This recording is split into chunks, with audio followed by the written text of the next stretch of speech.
Hi, good morning, everybody.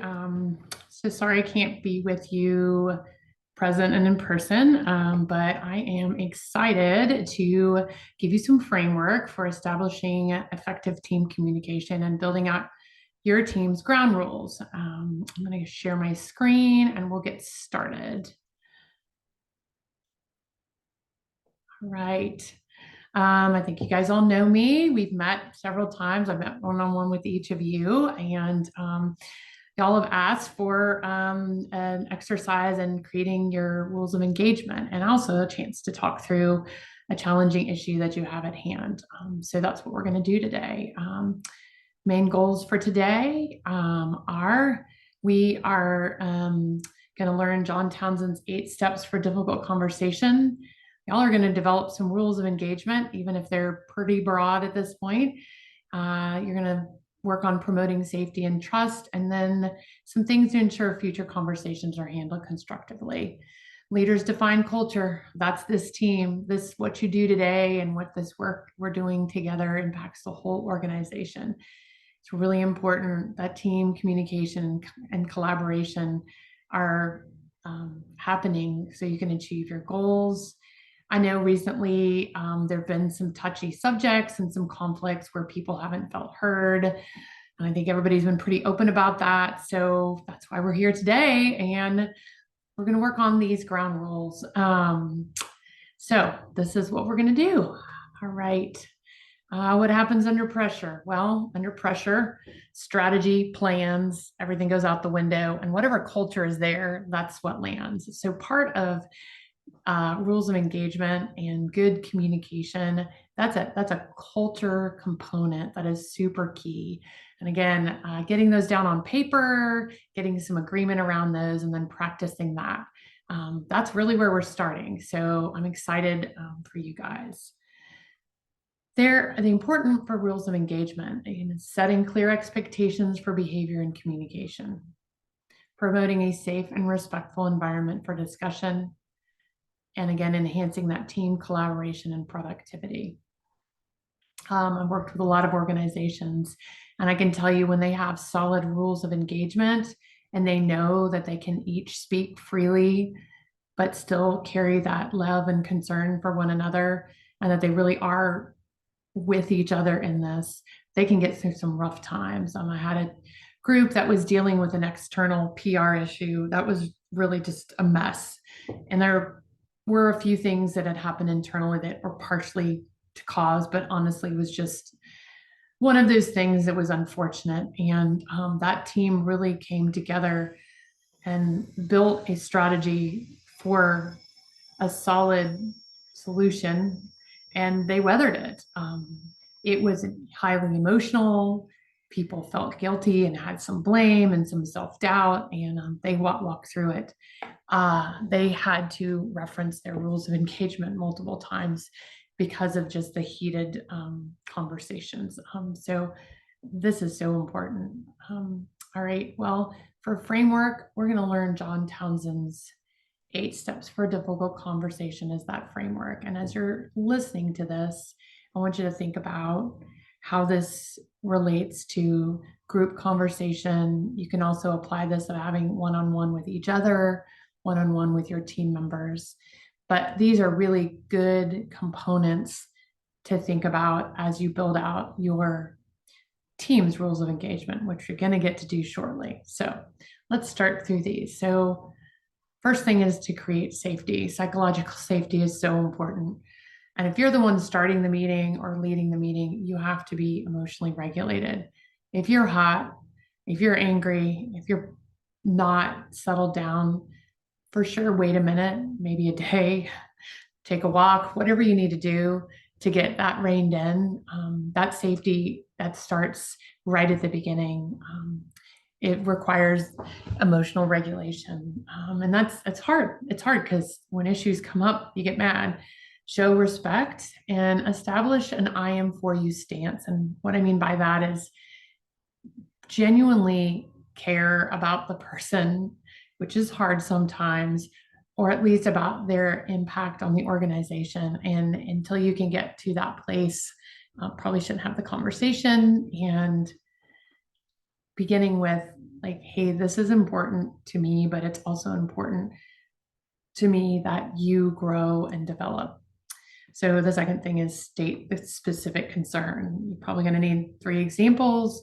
Do your homework ahead so you're clear. Again, I'm going to say it again, be specific.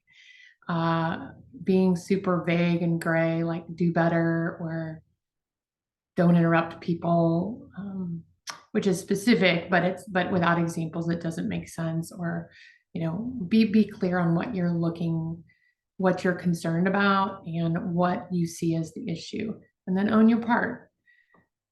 Recognize that perhaps the person hasn't had the right training. Perhaps you haven't made your expectations clear. Again, you're going to have to do a little research on that and a little homework on that to make sure you're really looking inside to see what your piece is. And then receive feedback. Now it's time to be quiet. Listen curiously and just say, hey, how's that land? Like, does this resonate with you? You might not have the full story, and you really need to be open to hear what they have to say. Then the next piece is once you've received the feedback, the behavior probably isn't, I mean, you're wanting change from behavior probably won't change here, but maybe how you deliver this may change based on the feedback they give you. But you want specific expectations. For instance, I really need you to show up on time for meetings. That's paramount to what we're doing. Provide natural consequences only when necessary. It may mean that you have to set a boundary and leave the meeting if they can't emotionally regulate. I had a situation once where I had to address someone who had been in a meeting with a very small group of people, and everyone that was in that meeting was this person's peers except for me. They were pretty upset about what this person shared. It was a political statement. And I thought the conversation would go something like, hey, remember we have a zero tolerance for political conversations. So just remember that. And the person would say, oh, sure, I got that. Instead, I got a really heated response. I mean, almost like losing their mind about this. And I just had to step back and say, hey, we need to be able to talk about this, and you need to be able to receive the feedback because of our zero tolerance policy, but I'll let you cool down and come back to me, when you're ready to talk. And it took about 24, maybe 48 hours until I got an email. But it was important that I stepped away. Sometimes you have to share that, hey, if you're not responsive, we may need to write this up, put this in a performance action plan, but really think that you're able to handle this, and let's move forward. And then towards the end, just acknowledge this was tough. It's tough for me. It's tough for you. I believe in you. And I want to see, it's important to me to share, to be honest with you so that you can grow instead of letting this fester. And so that's where we are. Then check in after 24 hours. What more do they need from you? Do they need more clarification? Have they recognized they don't have expectations clear? Do they need more training? Just be open to what might be there. All right, so now kind of taking some notes. I know you have this in front of you because I provided this for you to have. So keep that in mind. And I'm going to talk one more little small thing before you get a chance to set your rules. So promoting safety and trust, it's paramount. How can people feel comfortable? That's the question that you're really going to think about as you establish your own ground rules. Psychological safety is so important. It enables team members to share their opinions and their ideas openly without the fear of judgment or reprisal. And that is super important. How does that happen? It has to happen with consistency and transparency. And an example of that is where people establish ground rules and they read them and they hold each other accountable for it. So really important that throughout the organization, but starting with the executive team, is that there's psychological safety so that people can say something that is really challenging to someone else and the other person does not hot react. Okay, it's your turn. So again, I'm not there today and I'm super excited to hear what you come up with, your team's rules. So, all right, I want you to pick somebody. You probably already have because I sent you those instructions ahead. Hope you have a whiteboard, but if not, take some notes. Everyone gets a chance to suggest rules. Nothing is scrapped. Open the floor for ideas and no one is shut down. This is a brainstorming session. I want you to go broad. I want you to think big, and you're going to put me on pause and spend the next 10 minutes coming up with what rules do we need to have to establish so that we can have difficult conversations. I look forward to hearing what you guys come up with. And again, this is your time. You guys are ready for this. I encourage you to elaborate reasons behind what you come up with so that everybody understands. And I look forward to hearing about the discussion. All right, put me on pause. All right, I hope that was a productive session.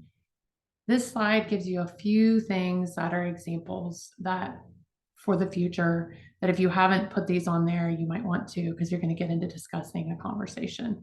Active listening.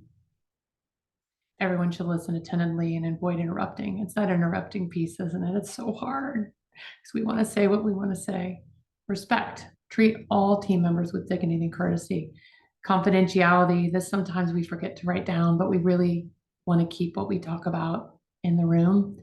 And accountability for what you've said and what your commitments are. Participation. Everybody gets a chance to speak.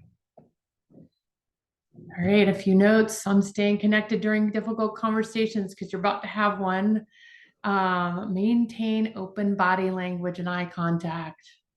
Use I statements. Don't use you. Say things like I feel or my experience is. That gives someone a chance to say that they didn't mean that or they didn't realize that's how it was interpreted. Focus on the issue at hand.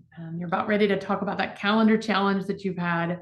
So you're going to talk about the chat calendar and not point to particular people, and just seek to understand different perspectives and find common ground.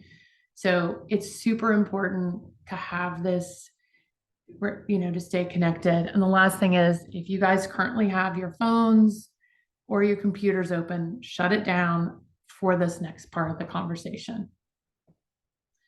All right, you've got a current issue to address, and it's the calendar, and I know you guys are ready to discuss it. I want you to consider all these things. I know you have a big page of rules of engagement. I want you to reread those out loud, and then I want you to enter into this conversation about the calendar, which has just gotten out of control with people overstepping other people's meetings, trumping meetings, putting things in. And it's important. This needs to be managed. And I have confidence in you guys as a team to do this. So I look forward to hearing back after. Put me on pause again, and I'll be back shortly.